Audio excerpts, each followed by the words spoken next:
그리스도교 신앙에서 이 감사는 우리가 생각하는 것보다 훨씬 더 중요하고 또 특별한 의미를 담고 있습니다. 이 감사는 그리스도교 신앙의 여러 가지 덕목들 중에서 믿음이나 소망이나 사랑이나 헌신이나 이런 덕목들 가운데 하나가 아니라 필수적인 조건입니다. 우리가 하나님께 감사드려야 우리는 구원에 이를 수 있습니다. 따라서 모든 신앙의 실천에는 반드시 감사가 함께 따라가야 합니다.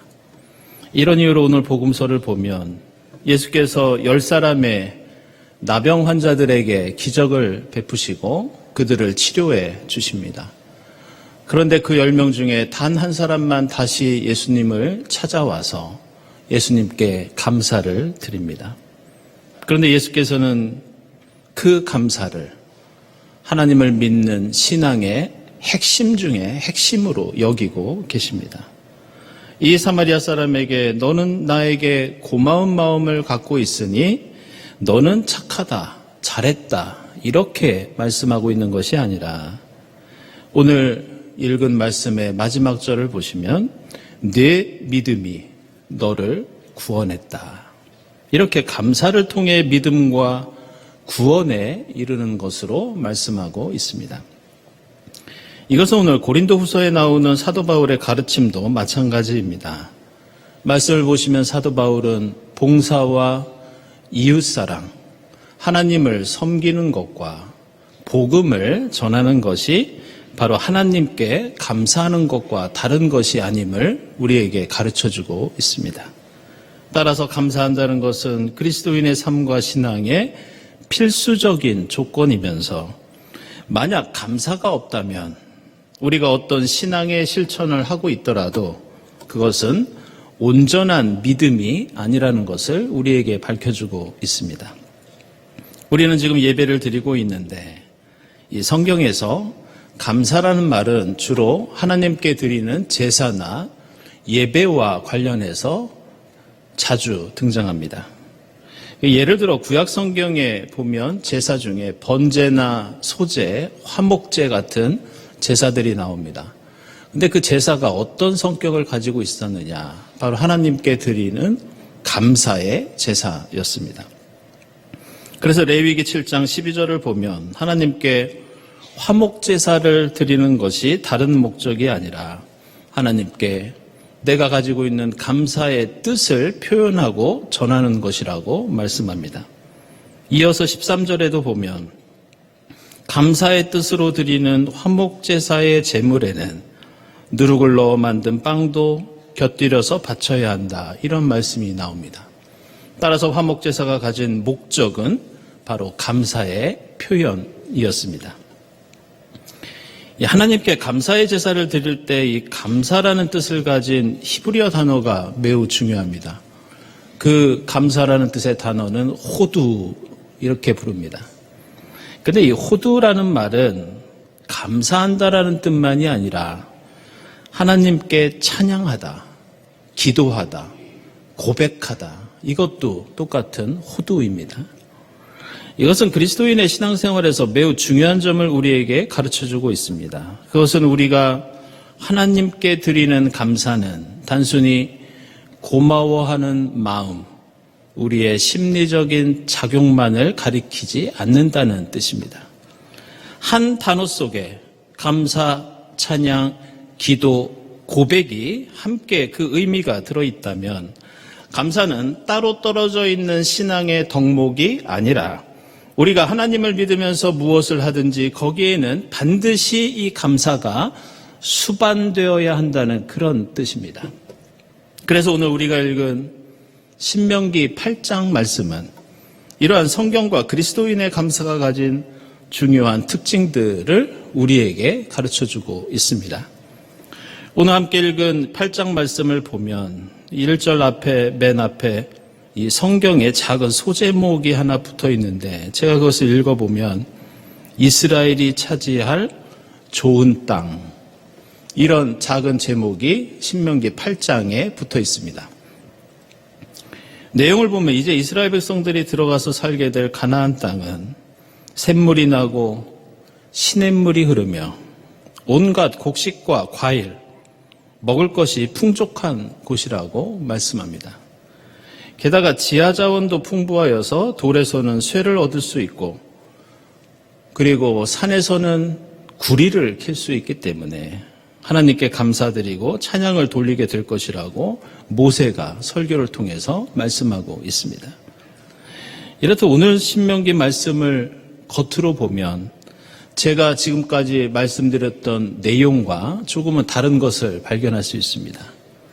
앞에서 언급한 성경의 감사는 조건 없이 항상 감사하는 것이라고 제가 말씀드렸는데 오늘 신명기에는 앞으로 차지할 땅이 좋은 땅이기 때문에 하나님께 감사드리게 될 것이라고 조건이 붙은 감사를 말하고 있습니다. 그런데 우리는 오늘 신명기를 보면서 이 말씀의 내용에 대해서 곰곰이 구체적으로 그 사실관계에 대해서 한번 살펴봐야 합니다. 그것은 정말 가나안 땅이 그렇게 좋은 곳이었는가, 좋은 땅이었는가 이 질문입니다. 오늘 본문에는 샘물과 시냇물이 넘쳐 흐른다고 나오지만 안타깝게도 이 말씀은 사실이 아닙니다. 아시는 것처럼 가나안 땅에는 이집트나 메소포타미아 지역처럼 큰 강이 없었습니다. 가나안 땅에 흐르는 강물은 비가 오는 우기에만 물이 흐르는 건천이 대부분이었습니다. 그래서 오늘 신명기 8장 뒤에 나오는 이 신명기 11장 10절 이하를 보면 이런 내용이 나옵니다. 당신들이 이제 들어가는 가나안 땅은 예전에 살던 이집트 땅과는 완전히 다릅니다. 우리가 이집트에서는 나일강이 있어서 관계시설을 통해서 밭에 물을 대고 농사를 지었지만 가나안 땅에는 산하고 골짜기가 많아서 하늘에서 내리는 빗물로 농사를 지어야 합니다. 이런 내용이 11장에 등장합니다. 게다가 온갖 곡식과 과일과 먹을거리가 넘쳐난다는 오늘 말씀도 사실이 아닙니다. 엄밀히 말하면 먹을 게 넘쳐나는 곳은 앞으로 들어갈 가나안 땅이 아니라 이집트 이 사람들이 노예로 있었던 탈출했던 그 이집트 땅이 음식이 넘쳐나는 풍요로운 그런 땅이었습니다. 그리고 이것은 돌에서 쇠를 얻을 수 있고 산에서 구리를 캐낼 수 있다는 이 말씀도 마찬가지입니다. 이스라엘 백성들이 가나안 땅에 들어가던 당시는 고고학적으로 기원전 13세기 청동기 시대였습니다. 따라서 구절에 나오는 쇠를 얻는 것도 그들에게는 좋을 게 하나도 없는 일이었습니다. 구리를 캐내는 것도 가나안 땅에 구리가 나오는 것은 남부에 있는 아라바 지역이었는데 그곳은 에돔 족속이 오래전부터 이미 차지하고 있었고 그곳에서 구리를 캐내면서 생산할 수 있었던 것은 그나마 수백 년이 지난 솔로몬 시대에나 가능한 일이었습니다. 그렇다면 오늘 신명기 8장은 무엇을 근거로 이제 들어갈 가나안 땅을 자랑하고 있고 왜 하나님께 이토록 찬양과 감사를 드리고 있는가? 그것은 이제 들어갈 땅이 아무리 척박하고 객관적으로 볼 때 이집트나 메소포타미아보다 살기 어려운 곳이어도 그 땅은 하나님이 주신 약속의 땅이고 지금까지 걸어왔던 광야보다 나은 곳이기 때문에 우리에게는 그 땅이 가장 아름답고 세상에서 가장 행복한 곳이라고 그렇게 고백하는 것이 오늘 신명기의 말씀입니다. 이것은 만나와 메추라기도 마찬가지입니다. 오늘 말씀 앞에서 모세는 하나님이 40년 동안 주신 만나와 메추라기를 큰 은혜로 여기면서 하나님께 감사와 찬송을 드리고 있습니다. 그러나 생각해 보면 아무리 맛있는 음식도 40년 동안 하루도 빠짐없이 그것만 먹는다면 우리는 그 음식만 보면 헛구역질이 나고 그 음식만 보면 신물이 날 것이 뻔합니다. 그런데 모세는 40년 동안 매일 똑같이 먹었던 그 만나와 메추라기도 하나님이 주신 것이기 때문에, 하나님과 동행했던 40년이라는 시간 때문에 그것이 엄청난 축복이고 은혜라고 고백하고 있습니다. 따라서 하나님의 백성이 고백하는 이 감사는 절대 객관적이고 논리적인 감사가 아닙니다. 우리 그리스도인의 감사는 사실도 아니고 세상에 보면 허풍일 수 있고 과장일 수도 있습니다. 그러나 우리는 하나님 앞에서 무조건 항상 감사해야 하는 존재고, 그 감사는 우리의 존재의 방식이자 신앙의 필수적인 조건이라는 것이 오늘 말씀 속에 담긴 귀중한 의미입니다. 그리스도교 교회의 역사에서 이 하나님께 드리는 감사와 찬송이 두드러지게 나타나는 이 특별한 교회 전통이 있습니다. 그 교회가 바로 이 켈틱 교회입니다. 이 켈틱 교회는 제가 있었던 아일랜드와 영국의 스코틀랜드에 있던 전통적인 교회를 켈틱 교회라고 부르는데, 그 역사가 4세기, 5세기까지 올라갈 정도로 유구한 역사를 가지고 있습니다. 특별히 아일랜드의 켈틱 교회에는 이 자연과 하나님의 창조 질서를 찬미하고 감사드리는 이 아름다운 기도와 찬송이 대단히 많이 전해져 내려오고 있고, 다른 교회 전통과 비교해 보면 매우 두드러진 특징 가운데 하나입니다. 그래서 이 아일랜드의 신학은 이 4세기에 이 펠라기우스라고 하는 신학자 때부터 자연 신학이라는 것이 그동안 많이 발전해 왔습니다. 이런 이유로 저는 이 아일랜드로 유학을 떠나면서 얼마나 그곳의 자연이 아름다우면 이런 감사와 고백이 전해져 내려오고 있는가 궁금하기도 했고, 또 그곳에서 체험해보고 교우들에게 말씀드려야 되겠다 이런 생각도 가진 적이 있습니다. 근데 막상 아일랜드에 가서 경험해 보니까 제가 상상하고 기대했던 것과는 다른 점들이 많이 있었습니다. 자연이 아름답기는 한데 문제는 그 자연을 제대로 즐기기에는 날씨가 너무 안 좋았습니다. 날씨가 너무나 거칠고 혹독하다는 걸 경험할 수 있었습니다.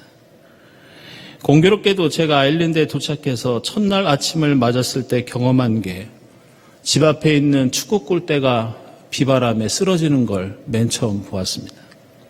저희가 살던 집의 담벼락이 폭풍에 쓰러진 적도 있었고, 한 번은 저희 둘째 아이가 학교를 마치고 나와서 강한 바람에 몇 미터를 날아가서 진흙탕에 곤두박질 친 적도 있었습니다. 그래서 아일랜드라는 나라는 1년 365일 중에 비가 내리거나 우박이 쏟아지는 날이 1년에 무려 300일 정도 되는, 그만큼 푸른 하늘과 햇볕을 보는 게 어려운 환경이라고 하겠습니다.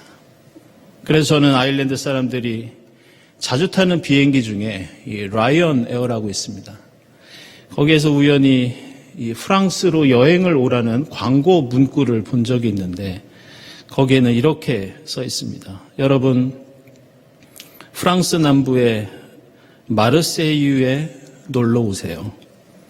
이곳은 1년에 300일 동안 햇살이 비추는 곳이랍니다. 이런 얄궂은 광고 문구가 비행기 안에 붙어 있는 것을 본 적이 있습니다. 결국 제가 깨달은 것은 켈틱 교회에서 전해 내려오는 하나님의 창조 세계에 대한 아름다운 감사와 찬송은 이탈리아나 스페인이나 남부 프랑스처럼 맑은 하늘과 따사로운 햇살, 온화한 날씨 속에서 드리는 감사가 아니었습니다. 매일 비바람이 부는 혹독한 환경 속에서 어쩌다 한번 하늘이 개고 햇볕이 내리칠 때 그것이 너무나 귀하고 감격스러워서 하나님께 드렸던 찬송과 기도와 고백, 바로 그것이 그 유명한 켈틱 교회의 감사입니다. 저는 우리의 인생이 개인마다 다소 차이는 있겠지만 가정마다 개인마다 고난과 어려움이 없는 분은 없다고 생각합니다. 어쩌면 우리의 삶은 300일 동안 맑은 하늘과 햇볕이 내리쬐는 화사한 날씨가 아니라 300일 동안 비바람이 불고 우박이 쏟아지는 그런 혹독한 날씨 속에 살고 있는 것이 우리의 삶과 신앙이라는 생각을 합니다. 그러나 그리스도인은 우리 삶이 온통 기름진 땅으로 덮여 있기 때문에 하나님께 감사하고 우리의 인생이 풍요와 행복으로 가득 차 있어서 하나님을 찬송하는 게 아니라는 것을 우리는 잊지 말아야 합니다. 우리 그리스도인의 삶과 신앙은 비록 거친 광야 같고 척박한 가나안 땅 같고 심한 비바람이 몰아친다 하여도 주님이 우리를 인도하시고 우리와 함께 계시기 때문에 우리는 감사할 수 있고 무조건 감사해야 합니다.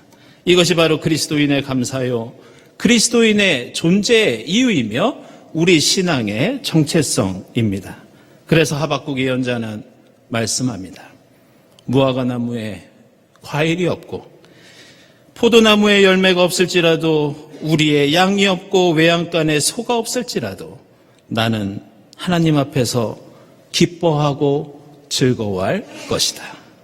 올해도 어김없이 은혜 추수감사주의를 맞이하면서 이러한 조건 없는 감사가 여러분의 삶과 신앙 속에 넘쳐날 수 있기를 주님의 이름으로 축원합니다. 기도하겠습니다. 하나님 감사합니다.